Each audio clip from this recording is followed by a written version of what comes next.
Hello bachcho, let us read the question, and the question says two spherical conductors A1 and A2 of radius R1 and R2 are placed concentrically in air. तो दो spherical conductor हैं A1 और A2, वो क्या है जिनकी radius R1 and R2 है, are placed कॉन्सेंट्रेटिकली, means ये दोनों जो स्फीयर्स है कॉन्सेंट्रेटिक है, मीन्स इनका जो सेंटर है वो कॉमन है ना, उसे एयर में रखा गया है। The two are connected by a copper wire, और इन दोनों स्फेरिकल को एक कॉपर वायर से क्या किया गया है, कनेक्ट कर दिया गया है। Then the equivalent capacitance of the system, हमें कैपेसिटेंस का वैल्यू चाहिए कि इन दोनों का रिजल्टेंट इक्विवेलेंस कैपेसिटेंस क्या होगा। तो चलिए देख लेते हैं कि कॉन्सेप्ट। ठीक है, हमें कैपेसिटेंस का फॉर्मूला चाहिए। सो कैपेसिटेंस है ना is equals to C is equals to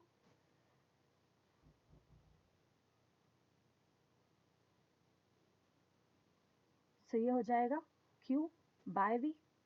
ठीक है, और अगर हम बात करें पोटेंशियल कितना होगा, सो पोटेंशियल का फॉर्मूला हो जाएगा हमारा 1/4 pi epsilon naught into Q by R। ठीक है, R जो है डिस्टेंस है और Q जो है चार्ज। ओके, तो ये दोनों फॉर्मूला हमारा यहाँ पर एक्ट करेंगे। देखिए किस तरह से, कि हमें कहा गया कि दो कॉन्सेंट्रेटिक स्फीयर्स हैं, एक स्फीयर ये ड्रॉ कर लेते हैं, दूसरा स्फीयर ये ड्रॉ कर लेते हैं। ठीक है, अब हमने क्या किया, ये दोनों जो स्फीयर हैं ये किसी वायर से कनेक्टेड है। ठीक है, अब यहाँ से, ठीक है, सपोज ये सेंटर है दोनों का कॉमन, ये रेडियस जो है फर्स्ट की रेडियस है हमारी R1, ठीक है, और सेकेंड रेडियस दे दी हमारी हमें R2। ठीक है, ये जो स्फीयर है इसे A1 नाम दे दिया, इस स्फीयर को A2 नाम दे दिया। अब क्या होगा कि यहाँ पर ये बोला गया है कि ये जो स्फेरिकल क्या है, कंडक्टर्स हैं। ठीक है, तो यहाँ कंडक्टर्स की प्रॉपर्टी हम रिकॉल करेंगे। कंडक्टर्स की क्या प्रॉपर्टी होती है कि जब भी उसे चार्ज दिया जाता है तो उसके जो चार्ज हैं वो क्या होंगे, हमेशा सरफेस पर रिसाइड करते हैं। ठीक है, किसी भी कंडक्टर पे जो चार्जेस है वो हमेशा सरफेस पे रिसाइड करते हैं। तो हमने जैसे ही चार्ज, मान लो सेंटर से हमने चार्ज देना शुरू किया, तो क्या होगा, ये सारे चार्जेस क्या होंगे, A1 फर्स्ट कंडक्टर की सरफेस पे रिसाइड करने लगेंगे। ठीक है, और A2 के भी सरफेस पे क्या होगा, चार्ज एक्यूमुलेट होने लगेगा, जिस तरह से हम उसको चार्ज दे रहे हैं। ठीक है, अब क्या होगा, अब देखिए, क्योंकि ये दोनों जो स्फेरिकल कंडक्टर हैं ये आपस में किसी वायर से कनेक्टेड है, copper wire. Copper wire means inside है ना, ये इटसेल्फ अ मेटल। तो क्या होगा, ये मेटल क्या करेगा, ये एक ब्रिज का काम करेगा, है ना, ये क्या करेगा, चार्जेस को फ्लो करने में हेल्प करेगा from one surface to another. Correct, तो यहाँ से इस वायर से होते हुए ये क्या होगा, क्योंकि ये सरफेस पे रिसाइड करते हैं और हमेशा सेंटर से मैक्सिमम डिस्टेंस पे रहना चाहते हैं।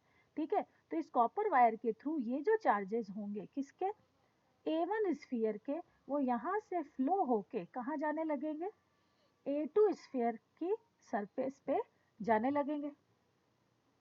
ओके, तो ये देखिए इस तरह से सारे जो हमारे स्फीयर हैं, है ना, हमारे जो चार्जेस हैं यहाँ से हटने लगेंगे और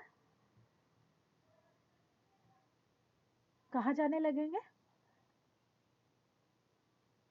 सेकेंड सरफेस पे भी एक्यूमुलेट होने लगेंगे। सो फाइनल जो चार्जेस होंगे वो कहाँ होंगे, हमारी A2 सरफेस के, है ना, पेरीफेरी पे, A2 स्फीयर की पेरीफेरी पे। करेक्ट, तो क्या होगा, अगर हम देखें तो यहाँ पर जो ये चार्ज जो होगा ये भी हटा देती हूँ, है ना, यहाँ से। तो कुल मिला के हम कहें कि charge accumulation on A2 A1, है ना, charge on A1 sphere, A1 पे कितना चार्ज होगा, तो हम कहेंगे Q is equals to Q1 is equals to क्या हो जाएगा, 0, मीन्स यहाँ पर कोई चार्ज नहीं होगा, है ना। और चार्ज ऑन A2 की अगर बात करें, चार्ज ऑन A2, तो A2 चार्ज कितना हो जाएगा, Q1 प्लस Q2, क्योंकि A2 स्फीयर पे कुछ चार्ज अपने थे और बाकी सारे कहाँ से आ गए, A1 स्फीयर से आ गए। तो यहाँ पे टोटल नेट चार्ज जो होंगे वो Q1 प्लस Q2 हो जाएंगे। और डिस्टेंस की बात करें, अब हमारी सेंटर से जो डिस्टेंस है ना, वो कितनी हो जाएगी,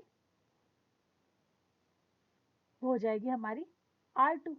तो अगर हम सबसे पहले पोटेंशियल फाइंड करें, तो हमारा पोटेंशियल हो जाएगा V is equals to 1/4 pi epsilon naught Q की प्लेस में मैं लिख दूं Q1 प्लस Q2, है ना, डिवाइड बाय रेडियस हो जाएगी मेरी R2।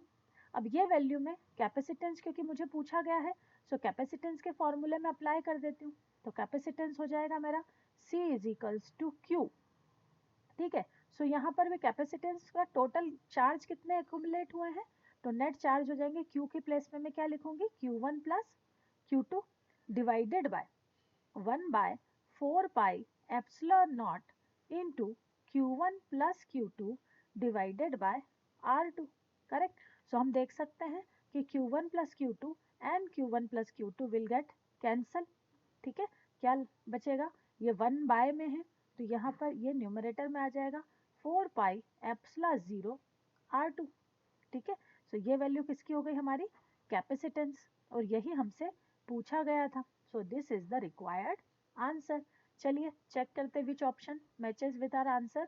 So option C 4 pi epsilon 0 R2 is the correct answer. I hope this is clear to you. Thank you.